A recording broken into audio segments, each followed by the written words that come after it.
But years later, I did find out there was some going on. One of the most iconic sitcoms that comes to mind is the hit show Three's Company. Oh, I could kiss every interview.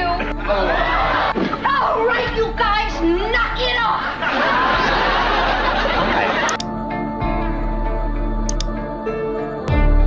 Well, I still have a heartache that it ended so badly, this wonderful thing.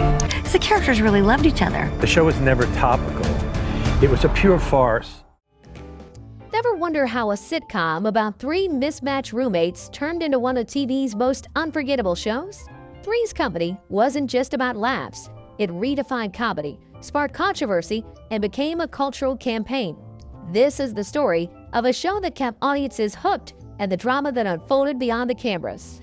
Join us as we look at the infamous scene that took Three's Company off the air and where the iconic cast members are today. Three's Company didn't start as an American idea. It all began with a British sitcom called Man About the House. Airing from 1973 to 1976, the show had a bold concept: a man living with two women in a London flat. It was edgy for its time, sparking both laughter and debate. When the idea crossed the Atlantic, American producers saw its potential to become something special. Bringing it to life wasn't smooth sailing. Networks, especially ABC, were hesitant about how audiences would react to the premise of co-ed roommates. 2 pilot episodes failed before ABC gave the show a chance in January of 1977. The creators, Don Nichol, Michael Ross, and Bernard West, worked tirelessly to tailor the humor and characters for American viewers. With only 6 episodes, the first season was a cautious test run. At the core of the show was Jack Tripper, played by John Ritter. He moved in with Janet Wood and Chrissy Snow. Their landlord, Mr. Roper, disapproved of the arrangement, but don't insult my intelligence. So Jack pretended to be gay to keep the peace. This clever twist set the stage for misunderstandings and comedic moments that became the show's hallmark. It was an instant success when Three's Company premiered on March the 15th of 1977. Viewers were drawn to its slapstick humor and over-the-top scenarios. The chemistry between Ritter, Joyce DeWitt, and Suzanne Somers made the characters relatable and dynamic. Jack's antics and the absurdity of maintaining his charade left audiences in stitches every week. Despite initial skepticism, the show soared into the ratings. Its appeal lay in its mix of hilarious chaos and genuine heart. The trio's friendship and struggles resonated with viewers who felt connected to their journey. What started as a risky mid-season experiment became one of ABC's biggest hits. I guess I was wrong. He ain't here. Sorry about the door. Anytime. Oh, by the way. What started as a risky adaptation of a British series became a cultural phenomenon. Three's Company cemented its place in TV history through persistence, sharp writing, and unforgettable performances. Now that we know how Three's Company started, let's explore what made audiences fall head over heels for this sitcom. What made Three's Company so irresistible? Well, it wasn't just one thing. A mix of witty humor, relatable chaos, and a cast that brought magic to the screen. From 1977 to 1984, the show dominated TV, becoming a staple for families who wanted to laugh and unwind. John Ritter as Jack Tripper was the show's secret weapon. Ritter didn't just act. He threw himself into every pratfall, awkward encounter, and wild misunderstanding. His physical comedy was unmatched. Whether tumbling over furniture or desperately covering up a lie, Ritter's energy kept viewers glued to their screens. But a good comedy needs a strong ensemble, and Three's Company had that in spades. Suzanne Somers played Chrissy Snow, the lovable, bubbly roommate whose charm and wit brought endless laughs. Yeah, I think we forget just how much he does around here. Yeah, Terry, we really ought to show him how much we appreciate him. You're right. And I wish we could get him to take some time off. Chrissy had her ditzy moments, but Somers gave the character a warmth that audiences adored. Then there is Joyce DeWitt as Janet Wood, the level-headed realist of the group. Janet's sharp comebacks and practical outlook perfectly balanced Jack and Chrissy's antics. Together, they created a trio whose chemistry was undeniable. The humor was both clever and cheeky, fitting the changing times of the 1970s. Jack pretending to be gay poked fun at societal norms, adding layers to the comedy. The misunderstandings, quick-witted dialogue, and over-the-top scenarios brought laughter that felt fresh every week. However, not everyone enjoyed the show's humor. Critics argued that Chrissy's ditzy blonde character leaned into outdated stereotypes, and feminists at the time took issue with how women were portrayed. Despite the critiques, Chrissy's innocence and charm made her much more than a cliché for many fans. She was a character people cared about, flaws and all. The show's farcical style was another key ingredient in its success. Think of classics like I Love Lucy. Three's Company followed that tradition with recurring gags that became fan favorites.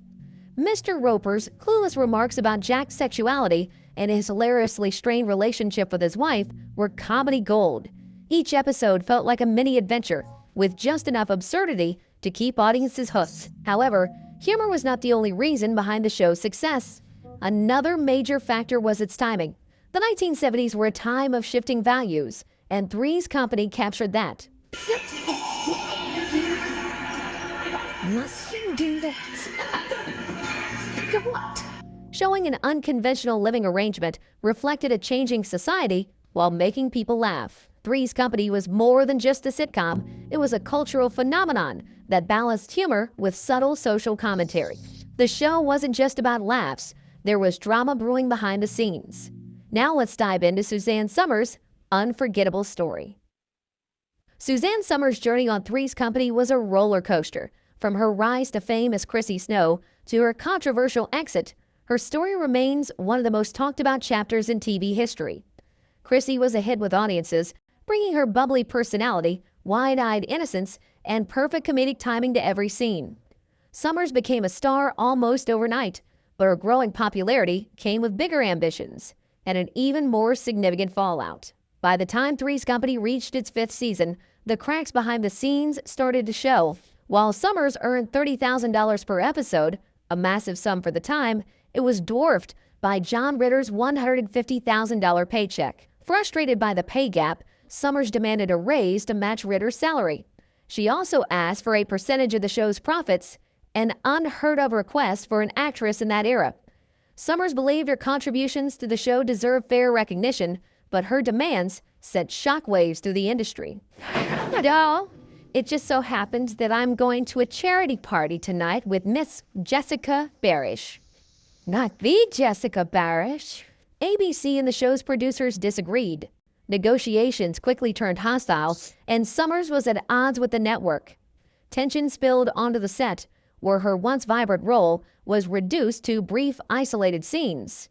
Instead of sharing laughs with her co-stars, Somers filmed separate phone call segments that barely connected to the main plot. It was an awkward and obvious move to phase her out, and by the end of the season, Somers was officially fired. Fans were stunned, and the media frenzy was relentless. This was a turning point for the show. The show scrambled to recover from her absence. First, they brought in Chrissy's cousin, Cindy Snow, who Jenna Lee Harrison played. Later, Priscilla Barnes joined as Terry Alden, a nurse with a more grounded personality. Even though both characters had their moments, fans agreed the original trio's magic was impossible to replace. The effortless chemistry that once defined Three's Company felt more challenging to find.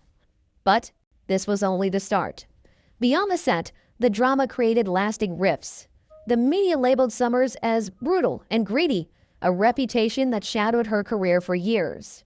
Her already strained relationship with Joyce DeWitt became utterly fractured. The two didn't speak for over 30 years. Now, that's a considerable time, man. They finally addressed their fallout on Somers' talk show. That was a rare emotional reunion because what was happening in the meantime was so good, right? In a way, because of the childhood I lived with my alcoholic father and all that, reflecting on their priorities and experiences during the show. But that's not all. Somers' saga isn't just about paychecks. It's a story of ambition, courage, and the cost of standing up for what you believe in. While her exit marked a turning point for Three's Company, it highlighted women's struggles in Hollywood. As the drama unfolded, the laughs never stopped, keeping audiences hooked for what came next. As Somers exited the stage, the tension didn't leave with her. The drama behind the camera was just heating up. Three's Company may have been pure comedy gold on screen, but things weren't as cheerful behind the laughter. The set wasn't just a workplace, but a pressure cooker of clashing personalities, creative disagreements, and mounting frustrations.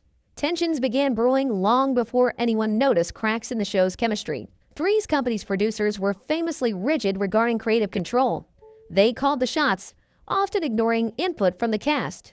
Joyce DeWitt, who played the sensible Janet, later shared that while everyone worked hard to make the show successful, being sidelined and creative decisions created a disconnect. Actors wanted to make their characters authentic, but their voices were rarely heard. When Suzanne Summers left, the show had to adapt fast.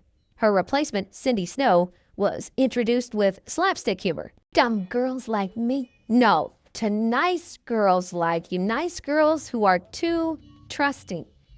But the vibe wasn't the same. Later, Terry Alden joined as a no-nonsense nurse, bringing her charm. While both replacements had their fans, audiences missed the natural spark of the original trio. Many loyal viewers felt the dynamic had shifted, and some never fully embraced the new lineup. It was like watching a puzzle with pieces that almost, but didn't quite fit. John Ritter, the heart of the show, Jack Tripper, became the glue that held everything together. Ritter was a professional who brought endless energy to every scene, but wasn't immune to the pressures of working in a high-stakes environment. He juggled the shifting dynamics on and off set while trying to keep the laughs going, a balancing act that only added to the weight on his shoulders. The constant scrutiny from the media added to the chaos. Tabloids eagerly dissected every backstage rumor, turning minor disagreements into significant